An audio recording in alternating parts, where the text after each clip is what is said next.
So my name's Michael O'Leary. I'm the founder and managing director of Spectronics. I'm an occupational therapist and specialise in consulting for assistive technology.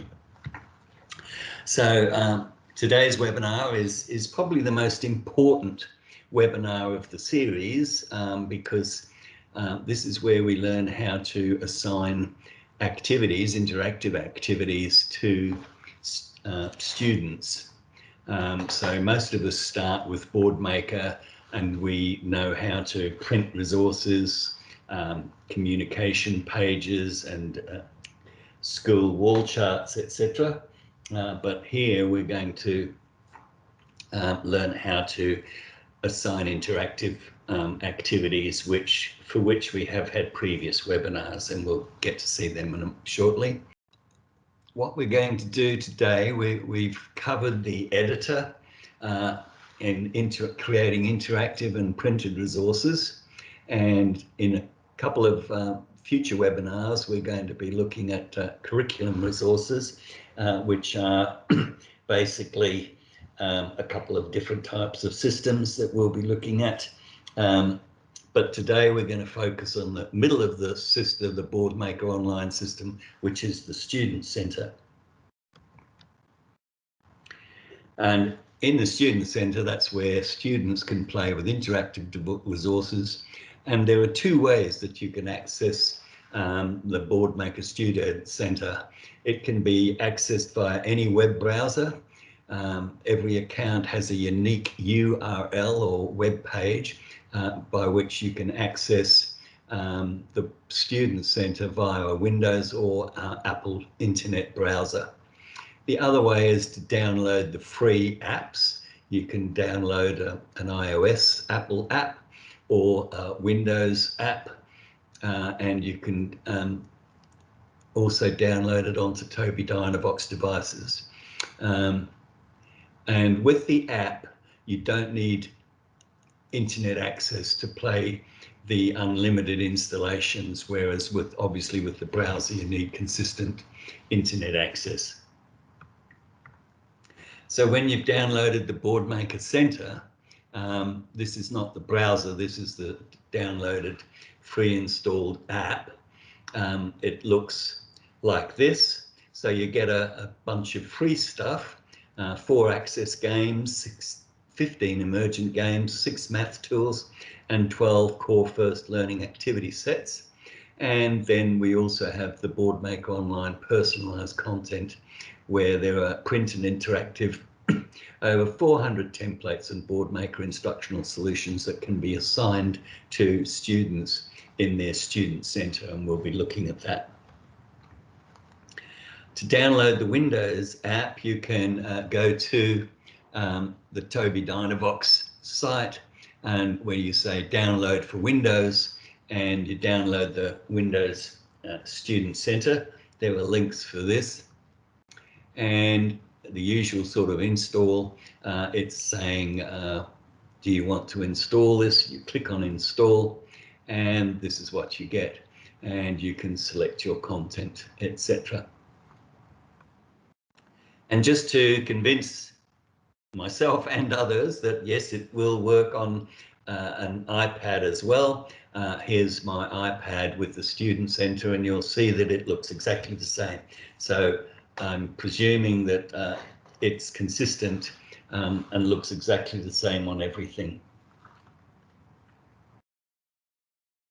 And so this is what you get in the Activity Centre, the free stuff in the app only, not on the Windows, on the browser version. So yes, you get access games, emergent games, math tools, core first learning, book bridge example, etc. And the nice thing with the math tools, you'll notice there that there are 1 and 2 dice that you can click on to throw 1 or 2 dice. There's also a number clock that'll dial up, I think 1 to 6. So that's something for you guys to check out when you get a chance, and something for all students to play with. You also get a tab where you look at data management, which is just a little check on making sure that everything's working okay, and how much data you're using on your device. And then we get tools, and so you can, under the tools, which is the little cogwheel, you can look at access method, you can choose your text to speech, you can look at the type of interface, and you can look at data management. So in the access method, which being an occupational therapist is of specific interest to me, we can see the access methods, which is simple touch, touch enter, touch exit, scanning, and mouse. So, and you can click on each one, whichever one you can select, you can click settings. So for instance, if I look at scanning, which is of interest to me, for switch users, you can have 1 or 2 switch scanning, and you can decide which keystroke will assign that switch access to. Will determine how you've programmed your switch box. And the other thing I like in the mouse is whether the mouse is dwell for those who can't use the left click or want to use a switch, a separate switch. And also for mouse users, we can change the visibility of the scroll bar and the highlight style. So again, that can be quite important for students who have specific needs in the various access methods. So once you've set up your app, you'll need an account ID for the account that you're using, and a login name and password. So we have a little thing here. If you say, click on Find My ID, it says account owners can find their account ID on the home page under their name. Parents can find their account ID in the Getting Started email you received from your child's Boardmaker Online instructor. And we'll see that when an instructor or teacher invites a student and sends the email to that student's parents, they get all that information, including the account ID, the student's login name and password, username and password. And so within the Student Centre, you can assign resources to access from anywhere at any time. So, and again, there's a little link there about the Student Centre. This PowerPoint presentation has many links for you to sort of check out in your own time. You don't need to sort of frantically write these down, which is why I sort of hide them in as a URL. Okay, and so these are the sort of assignments that you can assign. And as we saw with the access method, it can be touch, it can be mouse, it can be a switch, or it can be eye gaze. And you can assign an access method when creating a student account, and it will follow them wherever they log in. So, and that's very important. So once they have their access method set, wherever they log in, whether it's from an iPad or whether it's from a laptop in the school, it will have their access method. Of course, with an eye gaze, there won't be too many options for them. And so the Boardmaker Student Centre is fully accessible, as we saw with the different types. Settings follow the user from device to device, and profiles and settings are changed in any gaze interaction. Enabled products automatically update. So if you have an eye gaze device, they're automatically updated, and so is the access method for that student on their Boardmaker Student Centre. So creating student accounts, you can create student accounts and assign work to be accessed via the Student Centre. On a personal subscription to Boardmaker, one person, which is typically a parent, can assign resources for one person to access. So that's slightly different to the professional account, where one person can assign resources to a caseload of people, up to 50 students if they have that many. And with a district account, it's fairly open, a group of people assigning resources to a group of people. And so with a district account, you have a number of instructors, as they're called, and if they have the right access, as in their access to that account, typically it's an instructor with local access or local administration. They can assign students to there and assign activities to the students that they have attached to their account. You can track and monitor student performance. So in this one, we can have a look and we can see that this student has been using an activity and he's been searching and looking for the word he. And you can see there that he can see the word he and can read the word he, but he's not real good at how to use it. I'll just check my cheat sheet.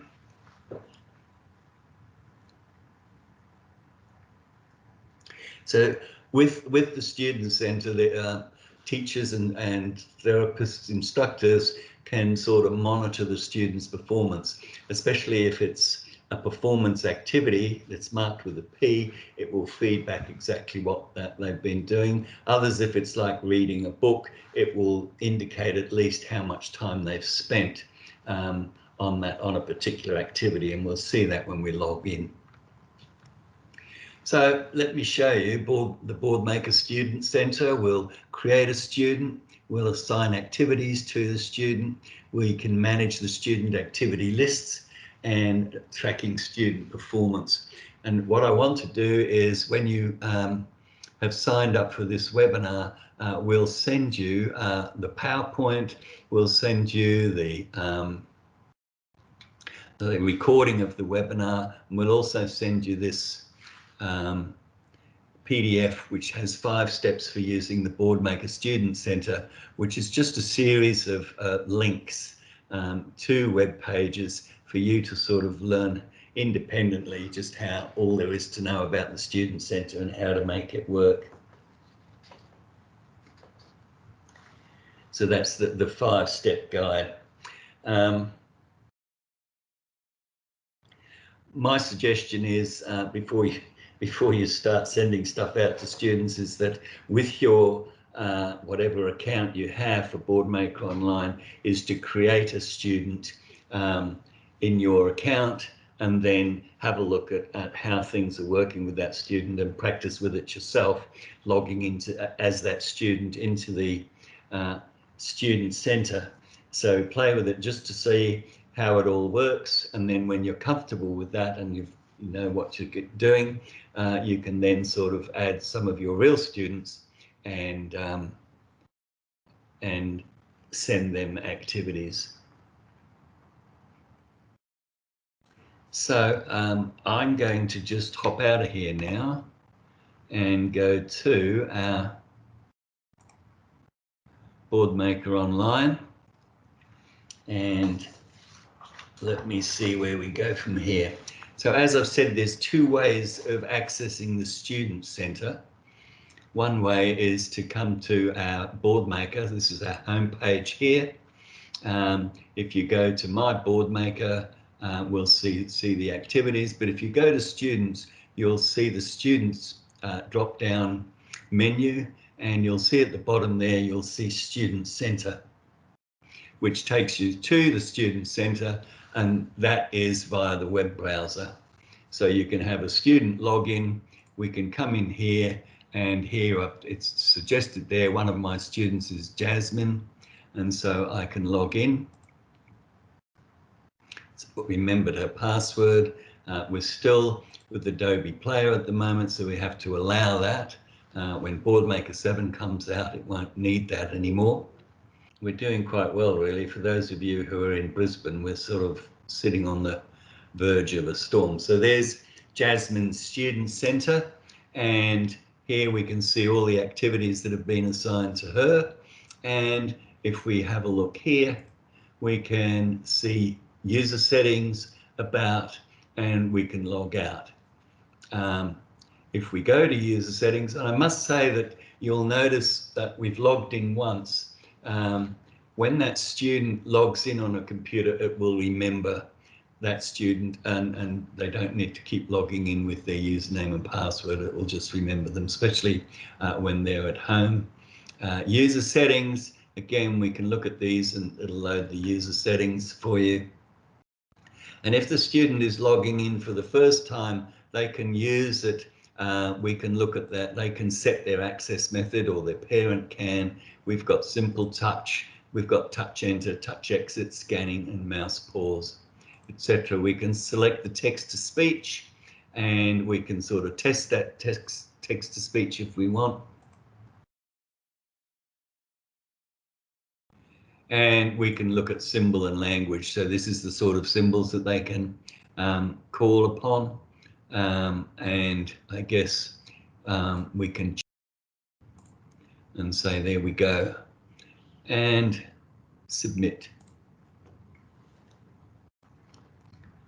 Okay, so another way of accessing the thing is to go to Classroom. If we go to Students and we look at My Classroom view,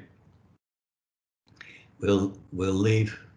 And so if a teacher has a number of students, all of your students will be displayed, typically around 10 students. I've only got 3, so there are my students. And the beauty of that is, if a teacher is working in the classroom as a classroom view, she can, or on the classroom computer or on a whiteboard, the teacher can then from there call a student up and call them up, and there are their activities that they can interact with in front of the class or in front of the teacher, and then they can again look at their access method, etc., and then they can go back. So we should be able to go back to, let me just close that, leave, and we go back to that classroom method. So that's another way is if I go to my name on the top right hand corner here and click on the little carrot there, I can look at my account. So if I click on my account, I can look at student access here. So if I click on that, it's a custom web address. Now this is very important. This is the custom web address for my account, which you can sort of send that web address. It's unique to this particular account, and you can send that to any of your parents or students, and that is the account ID. So that's got the information that they will need to use the Student Centre. And then on the right here, it explains how the mobile access works. You can go from the App Store, you can do Android, but the Android only works for, currently only works for Tobii Dynavox devices, such as the I series and the Indie, and then there's the Windows. And the Windows version, which is what I've installed on this laptop. So anything running Windows 7, 8 and 10, and the iSeries devices running Windows 8 and 10. And Windows Vista is not supported. iPad 1 is not supported, so you need at least an iPad 2 for the app, the Apple app to work. And so you can give students access to this either via sending the website, and they can use it via any web browser anywhere in the world on any device, or it gives you instructions on how to download the app, for which you then don't need permanent access to the internet. You just need access to the internet to download the activities, and then from there you can go away without internet access and the student can do them. So if we click on this, get them started, we have here only the students with parent email set up are displayed below. So this has different email addresses, And for those email addresses, for the parents, that tells I can put in the email addresses for those parents, and that will send them, if I click on these people, say like if I send it to my daughter Janet, as it turns out, and we can say okay, and that will send them an email, and that will give them the instructions. The parents, that email will get instructions on how to set them up. I'm now going to show you how we make students to assign work to. So if we come to here and we go to our Student Centre and we go to click on Student Management, you'll see that my existing students are already there, but I can add a student. I can remove selected students. I can export all usernames and passwords. So if I, as a teacher, wanted to hand this over to, because end of the year, I'm teaching a different grade, I can export all these username and passwords to another teacher who might be taking my place. So we're going to click on add a student now, and I can add a student ID. We can call her Tuesday, and her first name is Tuesday.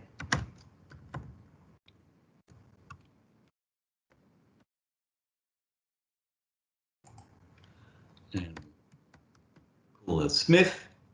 And what we can do is check the global roster to make sure that another teacher hasn't, or another person hasn't already added that student. So you might have a teacher that's working in the classroom next door who had Tuesday, teaching Tuesday last year, and he or she might have already created a student account for that particular student. So it's good to just check the global roster and see if they haven't been added. And if they haven't, it'll come up, everything's okay. And so we've got student ID, Tuesday, we've got the first name, last name, Smith. We can set a username, and again, we can make that Tuesday. It's simple for the students, and we can give them a password. It's a good idea at this stage. I really recommend that you establish within your school, especially if you're at a district account, establish a system for passwords, because you want something that's going to be fairly simple to use. Jasmine had a password of fish22, so I'm going to give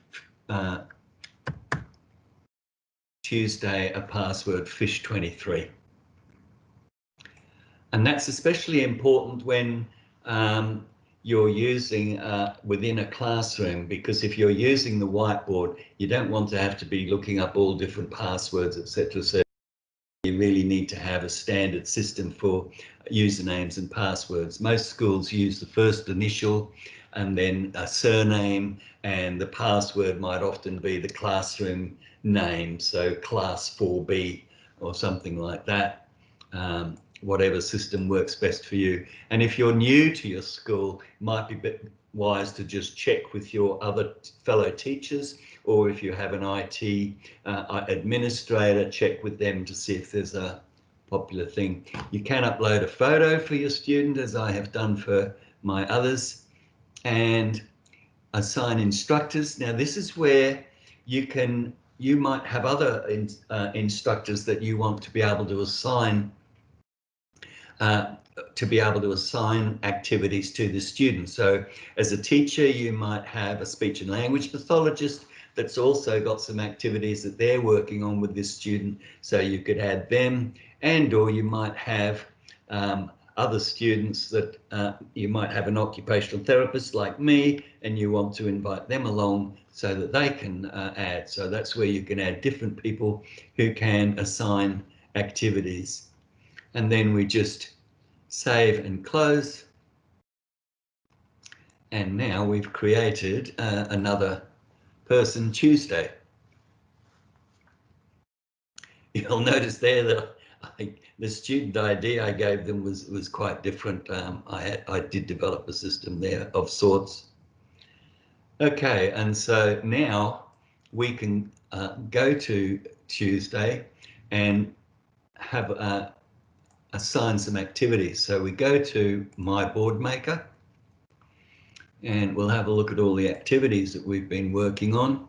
And we've got Matched Australian Wonders, Matching Australian Natural Wonders. So we can have a look at that and say, if you look on the right here, this is where it's a little bit different for parents who have a personal license. They don't have assigned to students. Theirs just comes in as a different method, which is just activities. But for people with professional and district accounts, you'll see we can add here. You can see I've already added it to 2 students. That's what the little number 2 above there is. But we might as well add it to Tuesday as well. So we click on that, Tuesday, and we can assign that.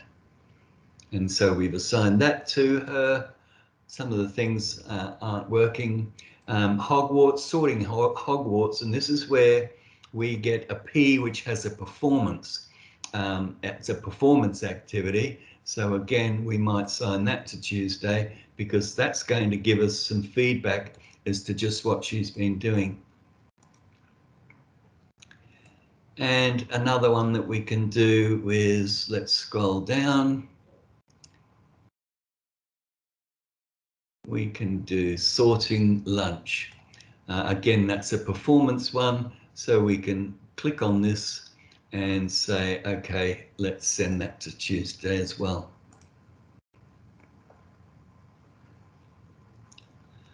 And now what we can do is go to the Student Centre, and I've already loaded the Student Centre. So pretty sure that's it. Here's our Student Centre, and we can log into this one. I think what I need to do though is I probably need to think I'm in. Let me see. So this is Jasmine here. So Jasmine's a good example as well. So when they first log in, you get a little blue bar at the bottom here, which shows that it's downloading. And then when it's all downloaded, they can interact with that as they wish. I just want to go back though, because I would like to show you the free activities, because I really like this. And someone in a webinar asked me some weeks ago if there was a rolling dice. So let's just have a look at the single dice, and we just say, let's roll the dice. So just sort of one to keep in mind if you are wanting to roll a dice in some sort of activity. I don't know why it's taking time to do that. Oh, it needs to be online, and my internet is a bit slow. Okay, so let me just go back to that, and to do that I need to come to here. I go to here, Boardmaker, and here's my Student Centre. As I say, if you're on a portable device like an iPad, once the activities are downloaded, you don't need to bother with it. But that particular one, that wasn't a downloaded one. Okay, so we go back to our Boardmaker Online, and now we can have a look at, we go to our students, and we want to manage what our students are doing. So if we go to Student Management, and we can sort of see our students again, and we can have a look at Jasmine's activities. So we can open that up, and we'll see the activities that she's been assigned, and she's got 2 lots of sorting Hogwarts. She's very into, she's got the sorting lunch, but the sorting Hogwarts, she's already done 1 of those. One was assigned on the 25th and one was assigned early on the 8th. So what we can do here, we can play that if we want to check what it's like. We can set access method, so you edit the activity settings, or we can delete that if we wish. So again, as you can see, you can sort of set the activity settings if you wish to. And or she's probably done enough. We've noticed that on the left we've got supported mode. Supported mode means that there's some assistance with that. If they get it wrong, it'll tell her if you get it right. You can click on independent mode if you wish, or as you can see, you can delete that activity and say, okay, we want to remove that one because we've finished with that one, and we don't want her activities cluttered up. And we might sort of say, okay, we might sort of say sorting lunch, we want to sort of drag that up to be of more importance. So we'd like that to be the first activity on the page. So that's been done. And so now when we go to our Student Centre, it should upload that, and you'll see it's changed it. And so the sorting lunch has been changed and that activity has been removed. So it's automatically interacted with my management and it's done its job, which is great. So minimize that again. And I need to go back to my website, and I hope I haven't lost that yet. Okay, so that's the student management. And then what we can do also with our student management is, we're still on Jasmine here. Sorry, I should have left that on. We can look at Jasmine again.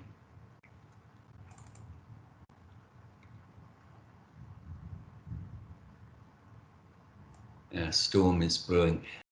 Where when we look at student management, we can see all the activities that have been assigned to her, but we can also look at performance results. So we can click on performance results, and this will show me all the things that she's been doing, how long she's spent with it, what time she did.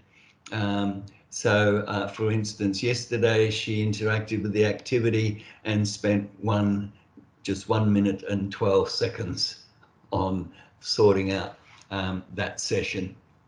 So, and all of this can be printed, saved and printed if you wish to add to a school student report if you want. So let me just check if I've covered everything. So if we go back to my PowerPoint presentation, we're just about done. I'll go back to this. And so, as I say, we've covered that tracking student performance, so we've gone through all that we wanted. Boardmaker 7 will be coming out next month. It was slightly delayed. Boardmaker 7. I am probably going to be running a Boardmaker 7 webinar, and we'll make that available from our website for you to register for, because I think a few people will like to just know that the differences are minimal. It'll look very much the same as Boardmaker Online, but you will need to download both the editor and the online and Student Centre. So that's the different things that will happen. But downloading the editor does mean that it will be somewhat quicker, because you're not needing the internet to edit. You can just edit on your own machine and then sync it with Boardmaker Online later. So if I come to this, and so here's a whole heap of useful links, more on using the Boardmaker Student Centre that you can spend time with. There's useful links for Boardmaker software trials, editable print core boards, Boardmaker activities to go, Boardmaker Teachers Lounge. So these are the links. So this is very handy for you to sort of go and they're all just short little sort of videos and tutorials, so that it's sort of like a needs to know basis. So if you're stuck with something and you're not sure how to do it, you can always sort of go to this and say, okay, let's just find that. And then we've got Boardmaker Online tutorials, Boardmaker Studio tutorials, how to request a picture communication symbol. You can do it via that form that they have, Boardmaker makes available, or you can process it through Spectronics. We put in lists of requested symbols quite regularly. There's PCS licensing information. People often like to know what sort of copyright is available or exists with the picture communication symbols. There's picture communication symbols update info. There's the Boardmaker blog, and there's a Boardmaker Facebook page. Other useful links. Spectronics has recently created Boardmaker Australia, and that's where we add some of the activities that are specific for Australia. I'm been working frantically to localize Boardmaker Online for Australia, and using Australian sort of language and Australian sort of symbols that are pertinent to Australia. And so some of those where I create an activity, I load to Boardmaker Australia, and they're free for people to download. So go to Boardmaker Australia, search for Boardmaker Australia or Spectronics AU, click on the group and click on join the group. You can get a free trial for Boardmaker Online for 30 days. And if you want to know more about Boardmaker 7, as we say, just go to boardmaker.com to find out more about Boardmaker 7. It's on the splash page.